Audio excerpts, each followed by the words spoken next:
জয় গুরু। ওম শ্রী পরমাত্মনায় নমঃ। সকলকে জানাই শুভেচ্ছা এবং যথাস্থানে প্রণাম। আমরা জানি মহাভারতে কুরুক্ষেত্রের যুদ্ধের প্রায় শেষ লগ্নে দ্রৌপদীর পঞ্চপুত্রগণ ঘুমন্ত অবস্থায় অশ্বত্থামার হাতে নিহত হয়েছিলেন।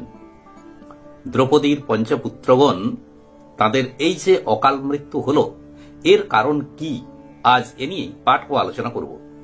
ত্রেতা যুগে হরিশ্চন্দ্র নামে একজন সদাচারী ধার্মিক রাজা ছিলেন। প্রজাদেরকে তিনি সন্তানের মতো স্নেহ করতেন, আর প্রজারাও তাকে যেন পিতার মতো শ্রদ্ধা করতেন। একদিন রাজা হরিশ্চন্দ্র একটা দূরের বনে শিকারে গেছেন, মৃগয়া করতে গেছেন। তো বনের মধ্যে যখন তিনি গেছেন, সেখানে হঠাৎ কয়েকজন নারীর কণ্ঠস্বর তিনি শুনতে পেলেন। বাঁচাও বাঁচাও বলে তারা যেন চিৎকার করছে। রাজা হরিশ্চন্দ্র তখন ভয় নেই ভয় নেই বলে দ্রুত সেখানে গিয়ে পৌঁছলেন। গিয়ে দেখলেন যে কয়েকটি মেয়ে গাছের সাথে বাঁধা আছে, আর তারা এই চিৎকার করছে। রাজা তখন তাদেরকে মুক্ত করে দিলেন। মেয়েগুলো রাজাকে প্রণাম করল, আর তারপর তারা বন ছেড়ে চলে গেল। ঠিক এমন সময় সেখানে মহামুনি বিশ্বামিত্র এসে হাজির। হঠাৎ এমন স্থানে বিশ্বামিত্র মুনিকে দেখে রাজা হরিশ্চন্দ্র অত্যন্ত ভীত হয়ে পড়লেন। মুনিকে প্রণাম জানিয়ে রাজা হরিশ্চন্দ্র বললেন, মুনিবর, আপনি আমার প্রণাম গ্রহণ করুন। বিশ্বামিত্র মুনি এ কথায় কোনো উত্তর না দিয়ে তিনি রাজা হরিশ্চন্দ্রকে বললেন, আচ্ছা, তুমি কি খুব ধার্মিক হয়ে পড়েছ নাকি? তুমি নিজের দয়া দেখাচ্ছ? আচ্ছা, মেয়েগুলোকে ছেড়ে দিলে কেন? রাজা হরিশ্চন্দ্র এতে বললেন, দেখুন মুনিবর, আমি একজন রাজা, আমি ক্ষত্রিয়, এটাই আমার ধর্ম। আপনি আমাকে ক্ষমা করুন। দেখুন, আমি তো আমার নিজের ধর্ম ছাড়তে পারি না। একজন ধার্মিক রাজার কাজ হলো, কর্তব্য হলো ধর্মানুসারে দান করা, বিপন্নকে রক্ষা করা এবং তীর ধনুক নিয়ে যুদ্ধ করা এবং দেশ রক্ষা করা। বিশ্বামিত্র মুনি রাজা হরিশ্চন্দ্রের মুখে কথা শুনে কিছুটা রেগে গেলেন। রেগে গিয়ে রাজাকে বললেন, আচ্ছা, তোমার যদি অধর্ম ভয় থাকে তো আমাকে বলো, কাকে দান করতে হয়, কাকে রক্ষা করতে হয় এবং কার সাথেই বা যুদ্ধ করতে হয়? রাজা অত্যন্ত বিনীতভাবে বললেন, যারা সবসময় ব্রত পালন করেন এবং প্রধান ব্রাহ্মণগণকেই দান করা উচিত।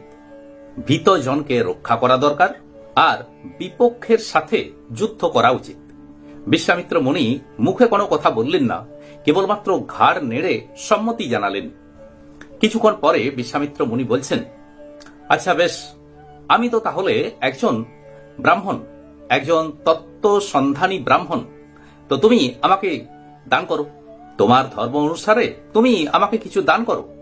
মুনির কথা শুনে রাজা হরিশ্চন্দ্র কিছুটা আশ্বস্ত হলেন, কারণ তিনি ভাবলেন যে মুনিবর নিশ্চয়ই আমাকে কোনো অভিশাপ দেবেন না, তিনি কেবলমাত্র আমার কাছে দান চেয়েছেন। রাজা হরিশ্চন্দ্র তখন বিনীত সুরে বললেন, মুনিবর, হীরা মানিক মুক্তা, ধন দৌলত, টাকা পয়সা, সোনা দানা, রাজ্য রাজত্ব, আপনি কি চান বলুন। তখন বিশ্বামিত্র মুনি বললেন, হে রাজন, তুমি তোমার স্ত্রী এবং তোমার সন্তান ছাড়া তোমার রাজ্য রাজত্ব, ধন সম্পত্তি, লোকজন যা কিছু আছে সব আমাকে দান করো। রাজা তখন খুশি মনে বললেন, মুনিবর, আপনার অভিলষিত যা কিছু ইচ্ছা, অর্থাৎ যা কিছু আপনি বলেছেন, আমি সবই আপনাকে দান করলাম। রাজা হরিশ্চন্দ্র এবং বিশ্বামিত্র মুনি এবার রাজপ্রাসাদে এলেন। বিশ্বামিত্র মুনি বললেন, তুমি তো সবকিছুই আমাকে দিয়ে দিয়েছ, তাহলে তোমার শরীরে যে অলংকার রয়েছে, তোমার স্ত্রীর শরীরে যে সমস্ত অলংকার রয়েছে, পুত্রের শরীরে যে অলংকার রয়েছে, এগুলো আমাকে দাও। এবার রাজা হরিশ্চন্দ্র নিজের শরীরে যে সমস্ত অলংকার ছিল, স্ত্রীর শরীরে এবং পুত্রের শরীরে যে সমস্ত অলংকারগুলো ছিল, সেগুলো খুলে মুনির কাছে নামিয়ে দিলেন। রাজা এবার স্ত্রী এবং পুত্রকে নিয়ে রাজ্য ছেড়ে চলে যাচ্ছেন। যখন রাজ্যসভা ছেড়ে যাচ্ছেন, তেমন সময়ে বিশ্বামিত্র মুনি তাকে একটু নিষেধ করলেন। বললেন, রাজা, তুমি তো চলে যাচ্ছ, কিন্তু দানের দক্ষিণা তো দিলে না। রাজা তখন বললেন, হে মুনিবর, আমার যা কিছু ছিল সবই তো আপনাকে দিয়ে দিয়েছি। এখন আমি, আমার স্ত্রী এবং আমার পুত্র, এই তিনজনাকার শরীর ছাড়া তো আর আমাদের কিছু নেই। তবুও আপনি বলুন, কি দক্ষিণা চাই? মুনিবর এ কথা শুনে একটু রেগে গেলেন। তিনি বললেন যে ওসব কথা আমি শুনতে চাই না, আগে দক্ষিণা দাও, তারপর তোমরা যাবে। রাজা খানিকক্ষণ চিন্তা করে বললেন, মুনিবর, আমি কালক্রমে আপনাকে দক্ষিণা দিয়ে যাব। মুনি তখন বললেন, তো সেজন্য আমি কতকাল অপেক্ষা করব? যদি নির্দিষ্ট সময়ের মধ্যে দক্ষিণা দিতে না পারো, তাহলে আমার অভিশাপে তোমরা দগ্ধ হয়ে যাবে। রাজা বললেন, মুনিবর, আমি 1 মাসের মধ্যেই আপনার দক্ষিণার ধন দিয়ে যাব। মুনি বললেন, বেশ, তাহলে এবার তোমরা যেতে পারো। রাজা তখন স্ত্রী এবং পুত্রকে নিয়ে রাজসভা ছেড়ে বেরিয়ে গেলেন। রাজপথে নগরবাসীগণ অপেক্ষা করছেন যে রাজা, রানী এবং রাজার পুত্র তারা রাজ্য ছেড়ে চলে যাচ্ছেন। তো তাদেরকে দেখে সকলেই কাঁদতে লাগলেন। নগরবাসীগণ বললেন, মহারাজ, আমাদেরকেও আপনি আমাদেরকে সঙ্গে নেন, আমরাও আপনার সাথে চলে যাব। মহারাজ, আপনি আমাদেরকে ছেড়ে যাবেন না। প্রজারা কাঁদতে কাঁদতে রাজার পিছনে পিছনে চলতে লাগলো। রাজাও এদেরকে দেখে কাঁদতে লাগলেন। রাজা তাদের সামনে খানিকক্ষণ দাঁড়িয়ে আছেন। প্রজাদের মধ্যে কেউ কেউ বলছে, রাজা এটা বড় ভুল করেছেন যে তিনি সর্বস্ব দান করে দিয়েছেন। বিশ্বামিত্র মুনি ব্যাপারটাকে দেখলেন, দেখে রাজাকে বলছেন যে রাজা, তুমি তো সবকিছুই আমাকে দান করে দিয়েছো, তো এখনো এই রাজ্যে তুমি দাঁড়িয়ে আছো কেন? যাও, এই রাজ্য ছেড়ে চলে যাও। রাজা বললেন, হে মুনিবর, এই যে আমি যাচ্ছি। এ কথা বলেই রাজা স্ত্রী সব্যা এবং পুত্র রোহিতের হাত ধরে চলতে লাগলেন। প্রজাগণ সকলেই তার পিছু পিছু চলতে লাগলো। অনেক কষ্ট করে তারা হাঁটতে লাগলেন। সারা পথ, সারা রাজপথ লোকে লোকারণ্য।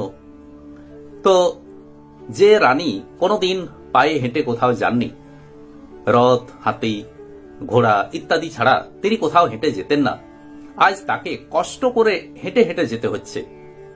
তো যখন ধীরে সুস্থে রাজা, রানী বা পুত্র রোহিত হেঁটে হেঁটে যাচ্ছেন, বিশ্বামিত্র তখন একটা হাতে লাঠি নিয়ে তাদের কাছে এলেন এবং রানীর অঙ্গে আঘাত করলেন। প্রজাগণ একথা দেখে তো সকলে ছিছি করতে লাগলো। রাজা হরিশ্চন্দ্র দেখলেন মুনির এ তো বড়ই অমানসিক ব্যবহার, কিন্তু কিছু প্রতিবাদ করলেন না। চোখের জল ফেলতে ফেলতে তারা 3 জনে রাজ্য ছেড়ে বেরিয়ে গেলেন। মুনির এরূপ অমানবিক অত্যাচার ব্যবহার দেখে 5 জন বিশ্বদেব তারা মনে মনে বড় অসন্তুষ্ট হলেন। তারা ভাবতে লাগলেন, নিজেদের মধ্যে বলতে লাগলেন, এমন পাপাত্মা মুনিকে এক্ষুনি বিদায় করা উচিত। এই মুনির সামান্যতম বিবেক বিবেচনা বলেও কিছু নেই। একজন সৎ রাজা, ধার্মিক রাজা হরিশ্চন্দ্রকে এই মুনি রাজ্য ছাড়া করল। এই মুনি নরকেও স্থান পাবে না। আর রাজা, তিনি তো রাজ্য ছেড়ে চলে যাচ্ছেন, তিনি কি আর কোনোদিন যজ্ঞ করবেন? বা আমরাই কি আর সোমরস পান করতে পারব?